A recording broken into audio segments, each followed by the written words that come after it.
Hey everyone, so here is our foot and hip positioning as we're moving down the runway. This is going to take place before your penultimate step or your hip pop. So let's get into it.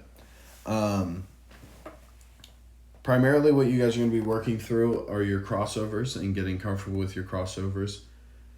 The hips and the toes when you are in the crossover phase and you're moving down the runway, you want to have your hips and your toes facing at a 45-degree angle. So if we had a straight line here, our hips and toes would be facing about this direction, okay? So this is to allow us to move down the runway in a straight path while performing your crossover. So here we go, we'll watch here.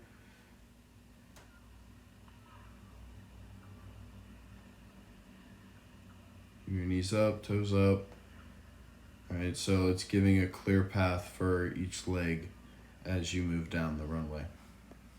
All right, so there are going to be some runway jogs, and when we move down the runway, in some cases, like in some throwers, they have a run up before the crossovers. Right now, like I said, we're going to be focusing on crossover phase, but we are going to do this to get comfortable with it. Runway jogs, you're just going to have your hips and toes facing forward.